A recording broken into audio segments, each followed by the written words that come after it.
क्या स्त्री केवल एक माँ, पत्नी या प्रेमिका भर है? क्या उसका अस्तित्व केवल पुरुष की परिभाषाओं से तय होता है?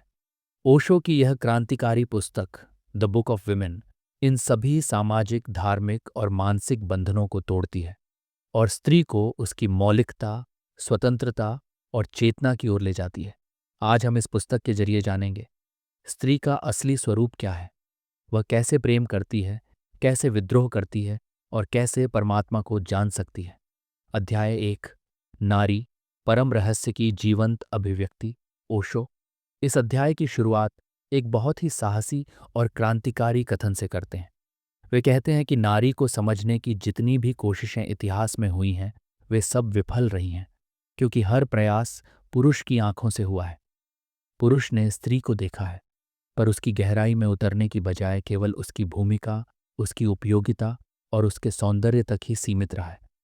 परिणाम स्वरूप स्त्री के अस्तित्व को या तो महिमा मंडित किया गया है या तिरस्कृत, लेकिन उसे एक स्वतंत्र चेतन सत्ता के रूप में कभी नहीं स्वीकारा गया।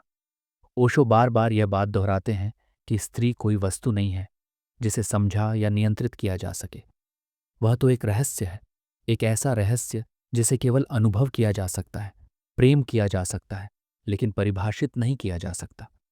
यह अध्याय एक गहरे मौन की पुकार है, उस मौन की जिसमें स्त्री का मूल स्वरूप बसता है। ओशो कहते हैं कि स्त्री कोई तर्क नहीं है, कोई सिद्धांत नहीं है। वह एक कविता की तरह है, तरल, भावनात्मक, बहती हुई, जिसे पढ़ने की नहीं, महसूस करने की जरूरत है। स्त्री को जिस क्षण समझने की कोशिश की जाती है, वह क्षण ही उसे तोड़ देता है, बांध देता है। ओशो हमें आमंत्रित करते हैं कि हम स्त्री को न समझें, बल्कि उसकी उपस्थिति को मौन भाव से महसूस करें, जैसे हम एक फूल को देखते हैं, बिना तोड़े, बिना पकड़ने की कोशिश किए। इस अध्याय में ओशो स्त्री को दबाने वाली समूची पितृसत्तात्मक व्यवस्था पर गहरा वार करते हैं। वे बताते हैं कि स्त्री को दबाना एक पुरुष निर्मित षड्यंत्र है जो हजारों वर्षों से चला आ रहा है। जब तक स्त्री मौन रही, अधीन रही, तब तक पुरुष स्वयं को शक्तिशाली समझता रहा। लेकिन जैसे ही स्त्री ने प्रश्न करना शुरू किया, जैसे ही उसने अपनी स्वतंत्रता की आकांक्षा व्यक्त की, वैसे ही समाज ने उसे विद्रोही, चरित्रहीन और असभ्य कहकर दंडित किया। धर्मों ने भी स्त्री को केवल पत्नी, माँ या सेविका तक सीमित रखा। वेदों, कुरान, बाइबिल सब में स्त्री की स्वतंत्र चेतना के लिए कोई स्थान नहीं है।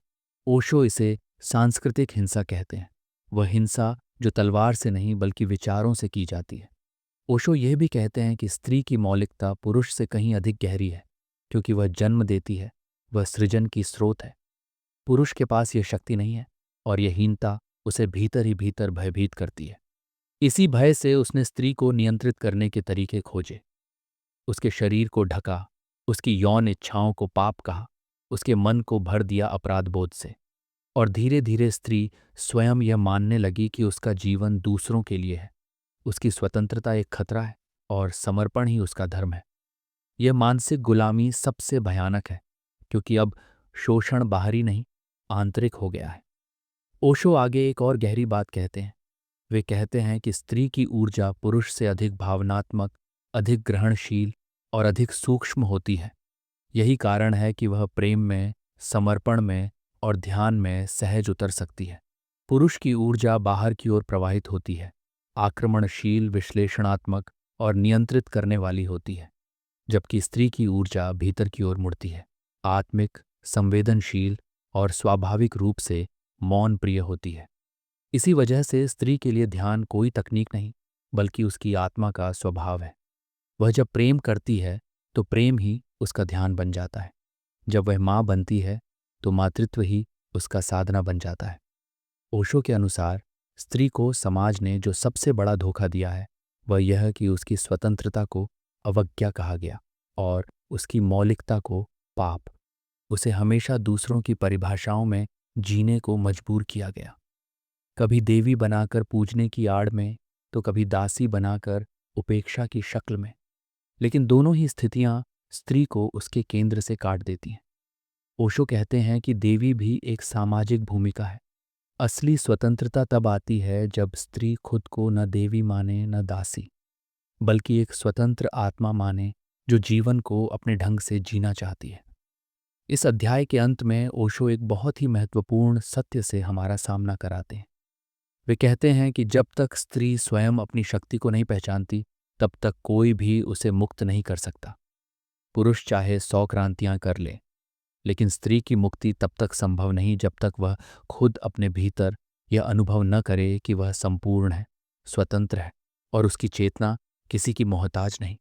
यह अध्याय स्त्री के भीतर छुपी उस अग्नि को पुकारता है जो युगों से दबाई गई है, और अब समय आ गया है कि वह आग फिर से जले। और अब जब हम स्त्री की इस रहस्यात्मक, ध्यानपूर्ण और विद्रोही प्रकृति की झलक पा चुके हैं, एक प्रश्न हमारे सामने खड़ा होता है। एक ऐसा प्रश्न जिसे इतिहास ने कभी गंभीरता से नहीं पूछा। अगर स्त्री की चेतना इतनी गहन है, अगर वह सहज ध्यान और प्रेम का स्रोत है, तो फिर इतिहास में हम क्यों नहीं देखते कि कोई स्त्री बुद्ध बनी, कोई स्त्री महावीर, कोई स्त्री ईसा या कृष्ण बनी? क्या यह केवल बाहरी दबावों का परिणाम था, या फिर स्त्री स्वयं भी अपने भीतर की शक्ति को भूल चुकी थी? ये एक अत्यंत गंभीर और गूढ़ प्रश्न है, और इसका उत्तर ओशो अगले अध्यायों में देंगे, जहां वे स्त्री की आध्यात्मिक यात्रा, उसकी कुंडलिनी ऊर्जा और उसके विद्रोह की भूमिका को विस्तार से समझाते हैं। इसलिए जुड़े रहिए, क्योंकि अगला अध्याय खोलने वाला है स्त्री चेतना का वह द्वार जिसे सदियों से बंद रखा गया है। अध्याय 2, स्त्री का विस्मरण, चेतना से कटने की कथा। चैप्टर 1 के समापन पर एक प्रश्न गूंजता रह गया था। अगर स्त्री पुरुष से अधिक गहराई वाली चेतना की धारक है, तो फिर क्यों नहीं वह बुद्ध बनी, महावीर बनी, या कोई ईसा, कृष्ण या लाओ त्से? ओशो इस अध्याय में इसी जिज्ञासा को पकड़ते हैं और स्त्री के ऐतिहासिक विस्मरण की परतों को एक एक कर उघाड़ते हैं। उनका कहना है कि यह विस्मरण केवल बाहर से थोपा हुआ नहीं है, बल्कि एक धीमा, गहरा और बहुत ही व्यवस्थित ढंग से किया गया भीतर का कटाव है। स्त्री को उसके केंद्र से ही काट दिया गया, और यह काम सबसे चुपचाप धर्मों, समाजों और संस्कृतियों ने मिलकर किया। ओशो कहते हैं कि इतिहास में स्त्री को कभी वह जगह नहीं मिली जिसकी वह हकदार थी, क्योंकि इतिहास स्वयं पुरुष का प्रोजेक्ट था। वह जिसे हम इतिहास कहते हैं, वह असल में हिज स्टोरी है, अर्थात पुरुष की कहानी। उसमें नारी के अनुभव, नारी की चेतना, नारी की यात्रा का कोई दस्तावेज नहीं। और चूंकि स्त्री ने कभी इतिहास नहीं लिखा, उसने कभी धर्म नहीं रचा, कभी युद्ध नहीं किए, न ही उसने सफलता की परिभाषाएं तय की, इसलिए उसे महत्वपूर्ण नहीं समझा गया। लेकिन ओशो ध्यान दिलाते हैं कि जो महत्वपूर्ण नहीं समझा गया, वही असल में अधिक मौलिक था। स्त्री का मौन, उसकी सहजता, उसका प्रेम, ये सब आध्यात्मिकता के बीज थे, लेकिन समाज ने इन्हीं को उसकी कमजोरी बनाकर पेश किया। ओशो एक स्थान पर लिखते हैं, स्त्री में परमात्मा की झलक पुरुष से पहले आती है, लेकिन पुरुष की दुनिया में उसे नीचा दिखा दिया गया, ताकि पुरुष स्वयं ऊंचा लग सके।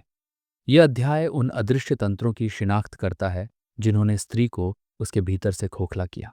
धर्मों ने उसे कहा कि वह पाप का स्रोत है, जैसे ईसाईयत में हव्वा को आदम के पतन की जड़ बताया गया। हिंदू धर्म में स्त्री को माया कहकर संसार का भ्रम बना दिया गया, जिससे मुक्ति तभी संभव है जब तुम स्त्री से दूर रहो। इस मानसिकता ने स्त्री को पवित्रता के नाम पर अस्पृश्यता में बदल दिया। लेकिन सबसे गहरे स्तर पर यह विस्मरण तब होता है जब स्त्री स्वयं यह मानने लगती है कि वह अपूर्ण है, जब वह यह विश्वास करने लगती है कि वह किसी पुरुष के बिना अधूरी है, और इस अधूरेपन को वह प्रेम समझ लेती है। ओशो इसे आध्यात्मिक आत्महत्या कहते हैं। जब कोई स्वयं ही अपनी स्वतंत्रता को छोड़कर किसी के स्वामित्व में जाने को तैयार हो जाए, यह आत्महत्या बाहर से थोपी गई नहीं होती। ये धीरे धीरे संस्कारों, परंपराओं और मातृत्व की महिमा जैसे छलावे से स्त्री के भीतर बोई जाती है। ओशो यहाँ एक क्रांतिकारी दावा करते हैं। वे कहते हैं कि अगर स्त्री को पूरी स्वतंत्रता दी जाती, तो बुद्ध, महावीर या ईसा जैसे महापुरुषों से भी पहले कोई स्त्री बुद्धत्व को पा चुकी होती, क्योंकि वह पहले से ही प्रेम में है, ध्यान में है, मौन में है। लेकिन चूंकि उसे धर्मों में प्रवेश से वंचित रखा गया, योग की परंपराओं से बाहर रखा गया, और ब्रह्मचर्य या सन्यास जैसे मार्ग केवल पुरुषों के लिए रखे गए, इसलिए उसका चेतना मार्ग सामाजिक दीवारों से ढक गया। ओशो कहते हैं कि स्त्री की स्वतंत्रता कोई राजनीतिक आज़ादी नहीं है, वह एक आध्यात्मिक स्वतंत्रता है। यह स्वतंत्रता तब मिलती है जब स्त्री अपने भीतर यह गहराई से जानती है कि वह पूर्ण है, वह किसी की दया पर नहीं है और न ही वह किसी की पूरक है, वह स्वयं एक संपूर्ण ब्रह्मांड है। इस अध्याय में ओशो यह भी बताते हैं कि स्त्री के भीतर ऊर्जा का प्रवाह पुरुष से भिन्न है। पुरुष की ऊर्जा ऊर्ध्वगामी है, आकाश की ओर उठती है, जबकि स्त्री की ऊर्जा अधोगामी है, धरती में उतरती है। इसका मतलब ये नहीं कि एक उच्च है और दूसरा निम्न, बल्कि इसका अर्थ यह है कि स्त्री का मार्ग जड़ता से चेतना की ओर नहीं, चेतना से जड़ता में समाने का मार्ग है। वह आत्मा को शरीर में लाने वाली शक्ति है, जीवन को जन्म देने वाली शक्ति है। इसलिए उसका मार्ग करने का नहीं, होने का है। ओशो बार बार कहते हैं कि स्त्री को पुनः जागने की आवश्यकता है, और यह जागरण किसी आंदोलन से नहीं, किसी क्रांति से नहीं, बल्कि भीतर के मौन और प्रेम से होगा। स्त्री जब फिर से अपनी सहजता, अपनी अंतर्यात्रा, अपनी ग्रहणशीलता को सम्मान देगी, तभी वह फिर से बुद्ध बन सकती है, लेकिन एक स्त्री रूप में। एक ऐसी बुद्ध जो न शुष्क होगी, न विरक्त, बल्कि प्रेम से भींगी हुई, करुणा में डूबी हुई और जीवन के प्रत्येक क्षण को आध्यात्मिकता में बदलने वाली। यह अध्याय एक आह्वान है हर स्त्री के लिए जो अपने भीतर एक बेचैनी, एक असंतोष, एक खालीपन महसूस करती है। ओशो कहते हैं, ये खालीपन कोई कमी नहीं, ये तो एक संकेत है कि तुम्हारी आत्मा जागना चाहती है। अब यह तुम पर निर्भर है।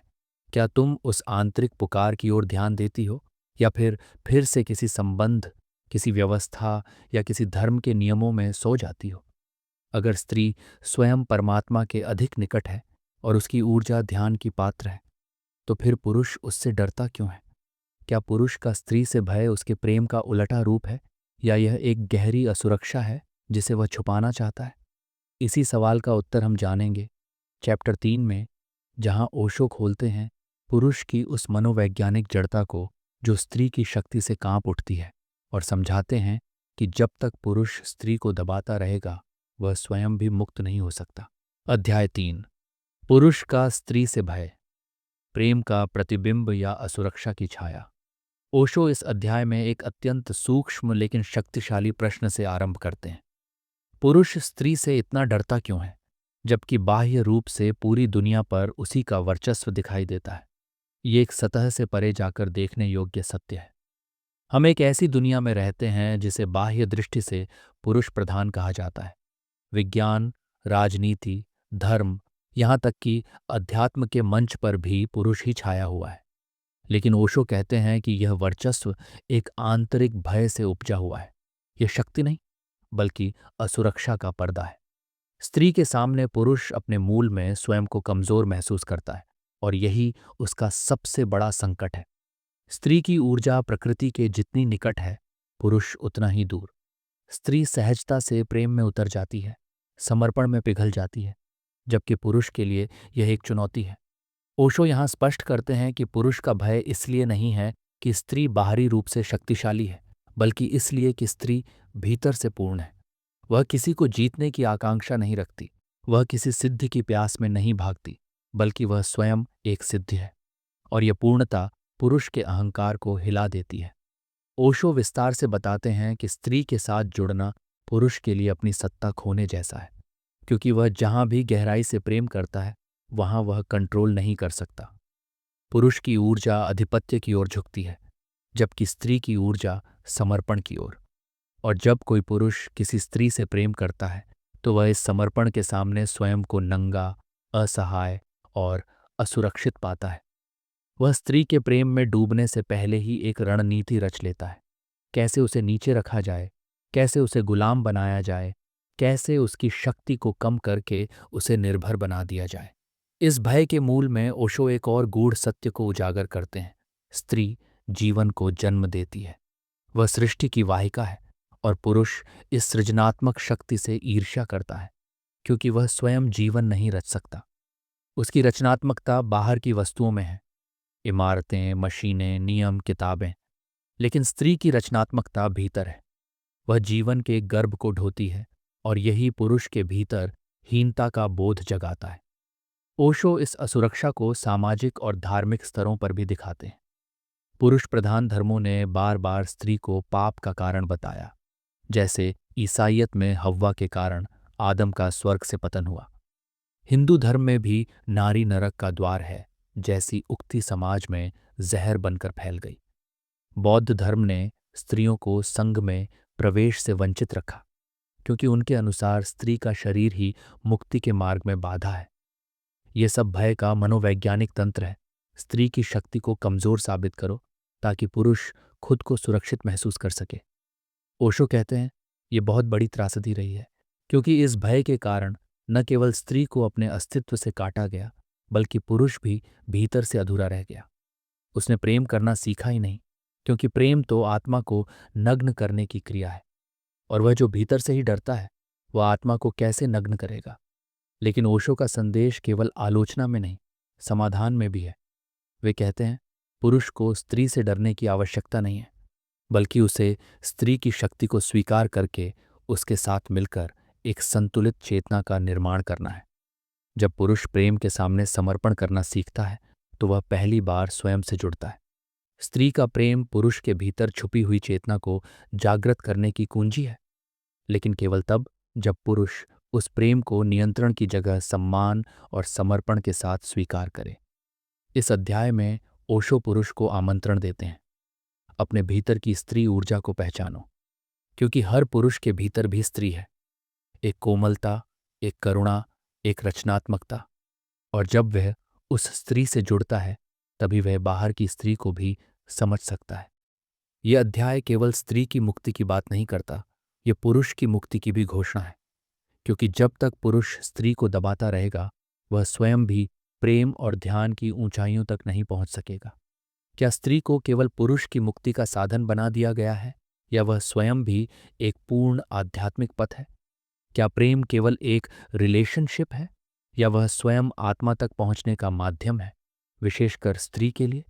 अगले अध्याय में हम ओशो से जानेंगे कि स्त्री और प्रेम का संबंध केवल भावनात्मक नहीं, बल्कि गहरे ध्यानात्मक और समाधि के स्तर तक जाता है। क्या स्त्री के भीतर का प्रेम उसकी मुक्ति का द्वार बन सकता है, या यह उसे और गहरे बंधन में फंसा देता है? अध्याय 4, प्रेम, स्त्री का धर्म या उसका भ्रम। ओशो इस अध्याय की शुरुआत एक बड़े और गहरे सत्य से करते हैं। स्त्री के लिए प्रेम ही धर्म है, लेकिन इसी के साथ वे यह चेतावनी भी देते हैं कि अगर प्रेम सचेतन नहीं है तो यही धर्म बंधन बन जाता है, और स्त्री जिसे मुक्ति समझती है वह उसकी सबसे बड़ी कैद बन जाती है। स्त्री का स्वभाव प्रेममय है। वह पुरुष की तरह विश्लेषणात्मक नहीं है, वह भावनात्मक और सहज है। वह तर्क से नहीं, अनुभूति से चलती है। और यही वजह है कि स्त्री बहुत जल्दी प्रेम में उतर जाती है। उसके लिए प्रेम एक अनिवार्य आध्यात्मिक आवश्यकता है, ठीक उसी प्रकार जैसे ध्यान किसी साधक के लिए। लेकिन यहीं ओशो एक चौंकाने वाला सत्य उद्घाटित करते हैं। अगर प्रेम चेतना के बिना किया जाए तो वह सिर्फ एक आदत बनकर रह जाता है, एक मादकता जो अंततः आत्मा को सुन्न कर देती है। ओशो बार बार चेताते हैं कि स्त्री ने प्रेम को पूजा की तरह किया, लेकिन उसने उस पूजा में अपने को भुला दिया। वह जिस पुरुष को प्रेम करती है उसके चारों ओर अपनी पूरी सत्ता को लपेट देती है, और धीरे धीरे वह अपने अस्तित्व को उसकी पहचान में समेट देती है। ये वह क्षण होता है जहाँ प्रेम स्वतंत्रता से गुलामी की ओर गिरता है। ओशो यह भी कहते हैं कि स्त्री ने प्रेम को ही सब कुछ मान लिया, और जब प्रेम उसे पीड़ा देता है तब वह टूट जाती है। पुरुष प्रेम में भी अलग होता है। उसके लिए यह एक अनुभव है, एक यात्रा का हिस्सा। लेकिन स्त्री के लिए यह उसका समर्पण है, उसका संपूर्ण होना है। इसलिए जब प्रेम टूटता है तो पुरुष बस चलता जाता है, लेकिन स्त्री के भीतर एक आत्मिक मृत्यु घटती है। यहाँ ओशो एक गहरी शिक्षा देते हैं।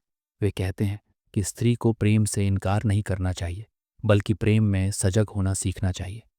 स्त्री को यह जानना होगा कि प्रेम तब तक सुंदर नहीं बनता जब तक वह स्वतंत्रता और आत्मचेतना से युक्त न हो, वरना वह सिर्फ दो शरीरों का आकर्षण बनकर रह जाता है, और आकर्षण जब टूटता है तो वह स्त्री को खालीपन में फेंक देता है। ओशो प्रेम को ध्यान का ही एक रूप मानते हैं, लेकिन वे कहते हैं कि स्त्री को ध्यान की ओर केवल प्रेम के रास्ते से जाना चाहिए। क्योंकि वही उसका सहज मार्ग है।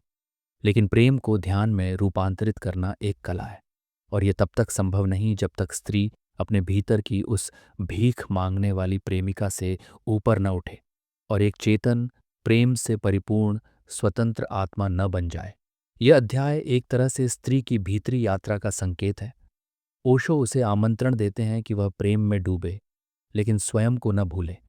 प्रेम करे, लेकिन जागरूक होकर, क्योंकि जब प्रेम और जागरण मिलते हैं तो एक तीसरा तत्व जन्म लेता है, करुणा। और करुणा ही स्त्री की दिव्यता की सबसे प्रबल अभिव्यक्ति है। ओशो कहते हैं कि एक प्रेममयी स्त्री जो स्वतंत्र भी है, वह न केवल स्वयं की मुक्ति का माध्यम है, बल्कि जिससे वह प्रेम करती है उसकी मुक्ति का द्वार भी बन जाती है। वह पुरुष को भी भीतर ले जा सकती है, वह उसके भीतर के सन्नाटे को प्रेम से भर सकती है, बशर्ते वह स्वयं अपने प्रेम में परिपक्व हो। यह अध्याय हमें सिखाता है कि प्रेम कोई रिलेशनशिप नहीं है, वह एक स्टेट ऑफ बीइंग है।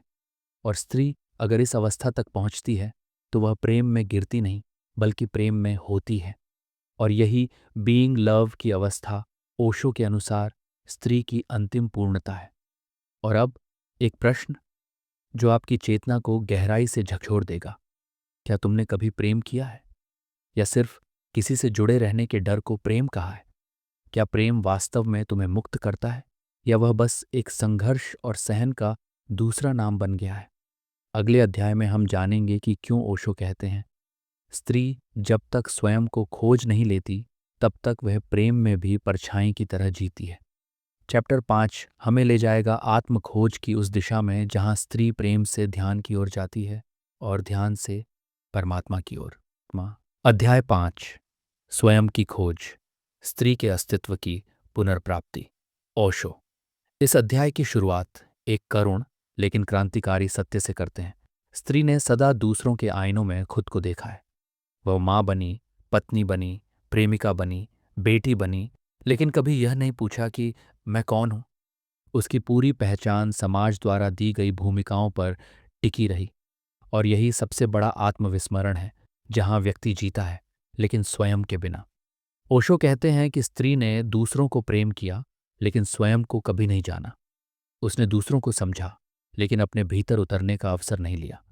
यह विसंगति एक बहुत गहरे बंधन को जन्म देती है, क्योंकि जब तक आप स्वयं को नहीं जानते तब तक आप दूसरों से जो भी संबंध बनाते हैं वे झूठ पर आधारित होते हैं। यह झूठ बाहर से प्रेम का जाल लगता है, लेकिन भीतर से यह केवल भय का आवरण है। डर अकेलेपन का, डर अस्वीकार किए जाने का, डर निर्थक हो जाने का। ओशो स्त्री को एक बेहद महत्वपूर्ण मार्गदर्शन देते हैं। पहले स्वयं को जानो, फिर प्रेम करो, क्योंकि जब तुम स्वयं को नहीं जानते तो तुम्हारा प्रेम भी भीख बन जाता है। तुम किसी से मांगते हो कि वह तुम्हें पूरा करे, वह तुम्हारे खालीपन को भरे, लेकिन जो स्वयं अधूरा है वह किसी और को क्या देगा?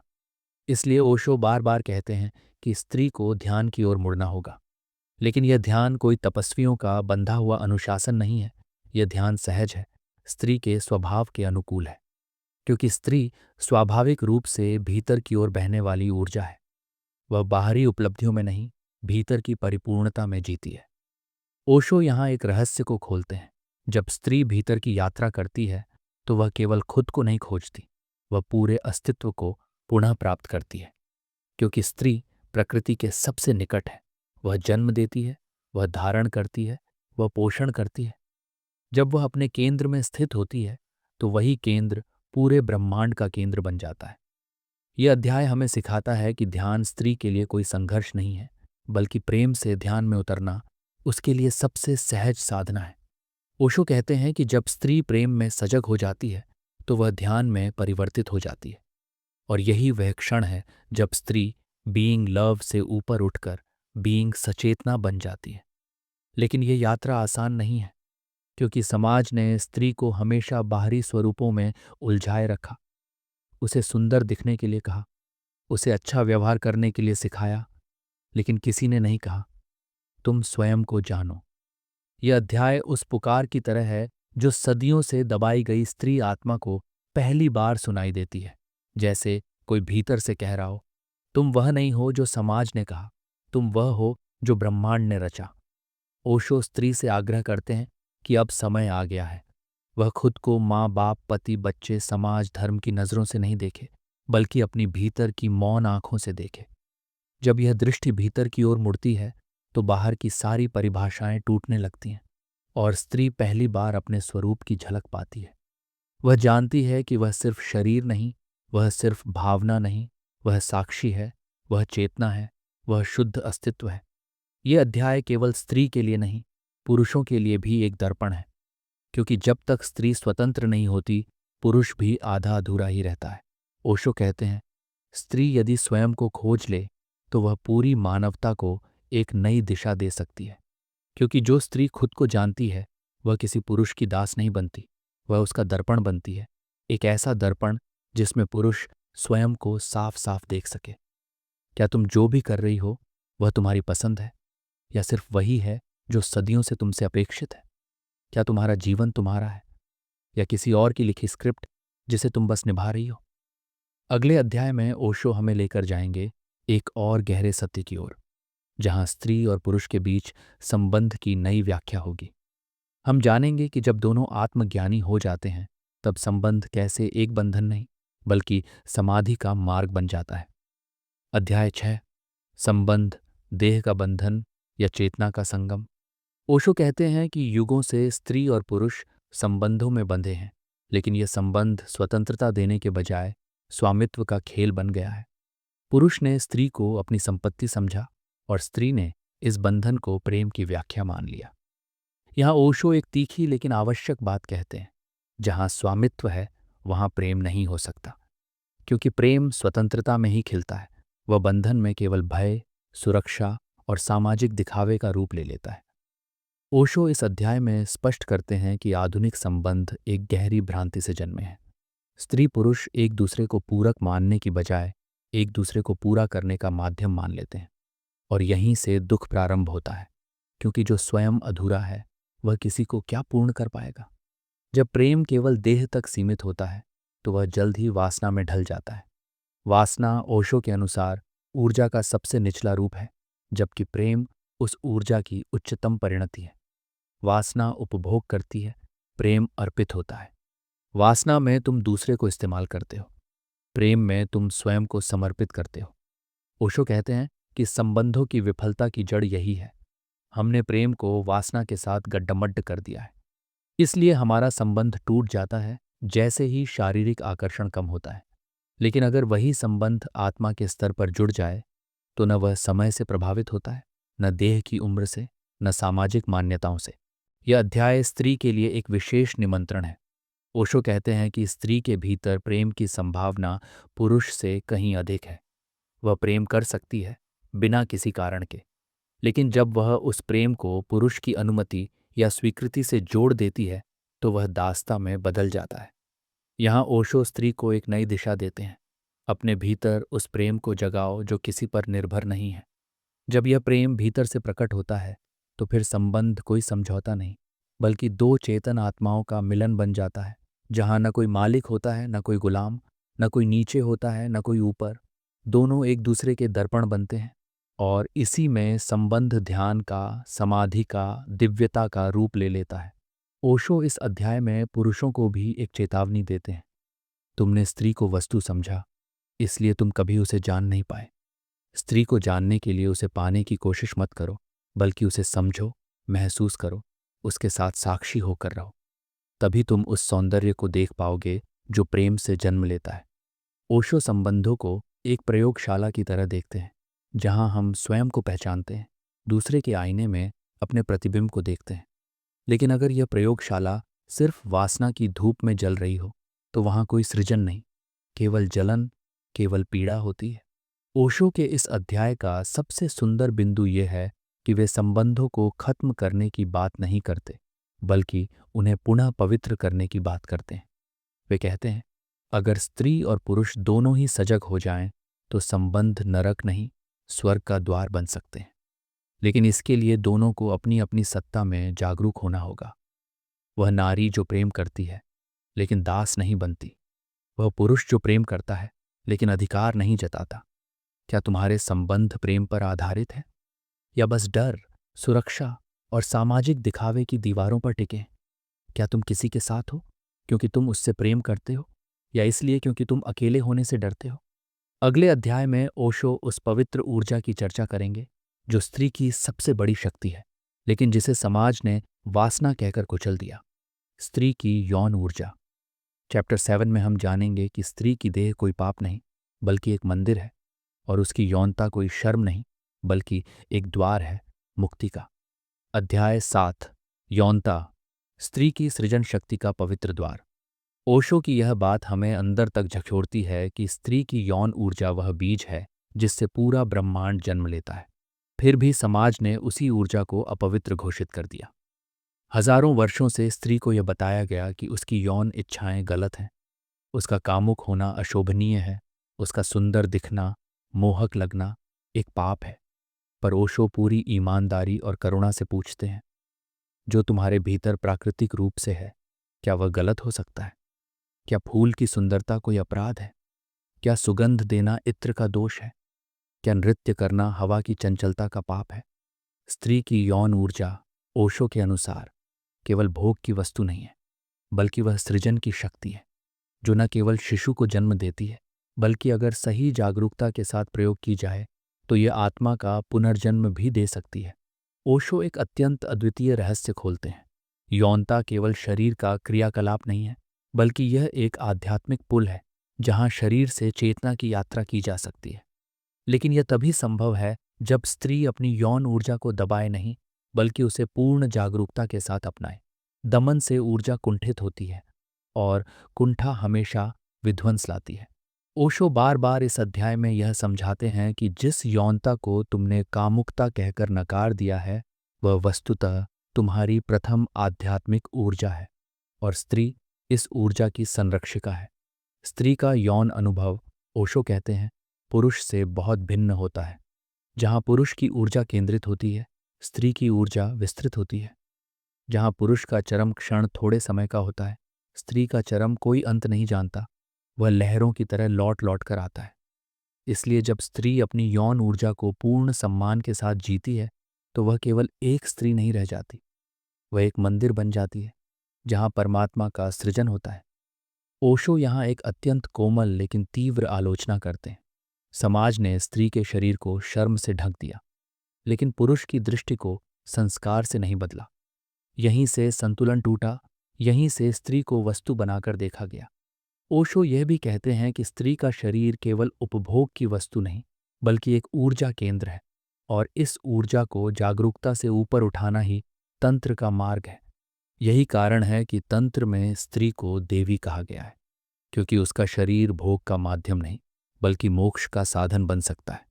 स्त्रियों से कि वे अपनी यौनता को अपने ही हाथों में ले लें, वह किसी के द्वारा नियंत्रित, शोषित या नियोजित न हो, बल्कि वह प्रेम, मौन और ध्यान के साथ जी जाए। तभी वह देह जो अब तक वस्तु थी, एक तीर्थ में परिवर्तित हो सकती है, और यहीं से स्त्री का पुनर्जन्म होता है, एक मुक्त, दिव्य, आत्मज्ञानी स्त्री के रूप में। क्या तुमने कभी अपनी यौन ऊर्जा को अपराध मानकर दबा दिया है? या तुमने उसे कभी प्रेम और ध्यान के साथ समझने की कोशिश की है? क्या तुम्हारा शरीर तुम्हारे लिए मंदिर है, या समाज की दृष्टि का बोझ? अगले अध्याय में हम प्रवेश करेंगे एक और गहरे सत्य में, मातृत्व और मातृत्व के नाम पर स्त्री की बंदिशें। ओशो बताएंगे कि किस तरह मां बनाना स्त्री की स्वाभाविक क्षमता है, लेकिन उसे भी कृत्रिम महानता और बंधनों का रूप दे दिया गया। अध्याय 8, मातृत्व, पवित्र जिम्मेदारी या बंधन। मातृत्व स्त्री जीवन का वह पहलू है जो जितना स्वाभाविक और प्राकृतिक लगता है, उतना ही जटिल और गहरा भी है। ओशो इस अध्याय में मातृत्व को केवल एक जैविक प्रक्रिया के रूप में देखने की सीमाओं को तोड़ते हैं, और इसे एक संपूर्ण आध्यात्मिक यात्रा के रूप में समझने की बात करते हैं। माँ बनना न केवल एक बच्चे को जन्म देने की क्रिया है, बल्कि यह एक नई चेतना, एक नई ऊर्जा का सृजन है, जो स्त्री को उसके अस्तित्व के गहरे स्तर से जोड़ता है। मगर इस पवित्र अनुभव के बीच समाज ने अनेक प्रकार के सामाजिक दायित्व, दबाव और अपेक्षाएं लगा दी हैं, जो स्त्री को उसके स्वाभाविक आनंद और स्वतंत्रता से दूर कर देती हैं। मातृत्व को अक्सर एक ऐसा कर्तव्य बना दिया जाता है जिसमें स्त्री को अपनी पूरी पहचान त्याग कर केवल बच्चे की सेवा करनी होती है। ये वह जंजीरें हैं जो स्त्री की असली ताकत और उसकी आत्मा को दबा देती हैं। ओशो बताते हैं कि मातृत्व का अर्थ केवल बच्चे को जीवन देना नहीं, बल्कि स्वयं के अंदर भी एक नया जन्म लेना है। अपने भीतर की बंदिशों, डर और सामाजिक कचरे को तोड़ना, ताकि वह एक पूरी तरह जागृत मां बन सके। यह गर्भधारण का अर्थ है केवल शरीर का ही नहीं, बल्कि मन और चेतना का भी गर्भधारण। जब तक मां अपने भीतर के भय और सीमाओं को नहीं तोड़ेगी, वह बच्चे के लिए एक वास्तविक प्रेम और स्वतंत्रता का स्रोत नहीं बन पाएगी। समाज मां से उम्मीद करता है कि वह निस्वार्थ समर्पण की मूर्ति बने, अपने सपनों, आकांक्षाओं और स्वभाव को दबा दे। उसकी पहचान केवल मां के रूप में सीमित कर दी जाती है, जिससे वह अपनी असली आत्मा से कट जाती है। ओशो कहते हैं कि यह एक प्रकार का बंधन है, एक जेल है जो स्त्री की असली आज़ादी को छीन लेती है। मां बनने की प्रक्रिया अगर मजबूरी या सामाजिक दबाव बन जाए, तो वह स्त्री के लिए खुशी के बजाय दुखदायी अनुभव बन जाती है। इस अध्याय में ओशो मां और बच्चे के बीच के गहरे आध्यात्मिक संबंध को भी विस्तार से समझाते हैं। बच्चे को मां से केवल शारीरिक पोषण नहीं मिलता, बल्कि उसकी चेतना, उसकी ऊर्जा भी मां से जुड़ती है। इसलिए मां की जागरूकता, उसकी आत्मा की शुद्धता और उसका प्रेम बच्चे के विकास में निर्णायक भूमिका निभाते हैं। मां के लिए जरूरी है कि वह सबसे पहले स्वयं को जागृत करे, तभी वह अपने बच्चे को भी उस प्रकाश में स्नान करा सकती है। ओशो स्त्री को सशक्त बनाने की अपील करते हैं कि वह मातृत्व को अपने अस्तित्व का बंधन न बनने दे। मां बनने के बाद भी अपनी पूरी चेतना, अपने सपनों और अपनी स्वतंत्रता को जीवित रखना आवश्यक है। मातृत्व एक ऐसा रास्ता हो सकता है जो स्त्री को उसकी असली आत्मा के और करीब ले जाए, न कि उसकी सीमाओं और बंधनों में जकड़े। यह अध्याय हमें यह सोचने पर मजबूर करता है कि क्या मातृत्व को केवल एक सामाजिक भूमिका के रूप में देखना सही है, या इसे जीवन के गहरे आध्यात्मिक अर्थ के साथ जोड़ना चाहिए। क्या मातृत्व एक बंधन है जो स्त्री को अपने भीतर कैद कर देता है, या एक ऐसा द्वार है जो उसे उसकी आत्मा की पूर्णता और स्वतंत्रता की ओर ले जाता है। क्या तुम मातृत्व को अपनी पहचान और अपनी पूरी हकीकत मानती हो, या इसे अपनी आध्यात्मिक स्वतंत्रता और खुद को जानने का एक अवसर समझती हो? क्या मां बनना तुम्हारे लिए एक बंदिश है जो तुम्हें सीमित करता है, या एक स्वतंत्रता का मार्ग जो तुम्हें अपनी असली आत्मा से मिलाता है? यह सवाल केवल तुम्हारे लिए नहीं, हर उस स्त्री और हर उस इंसान के लिए है जो मातृत्व के माध्यम से जीवन की सच्ची ऊर्जा को समझना चाहता है। क्योंकि जब हम इस सवाल का उत्तर खोजते हैं, तभी हम मातृत्व के वास्तविक अर्थ को समझ पाते हैं, जो कि पवित्र जिम्मेदारी के साथ साथ एक गहरा आध्यात्मिक उत्सव भी है।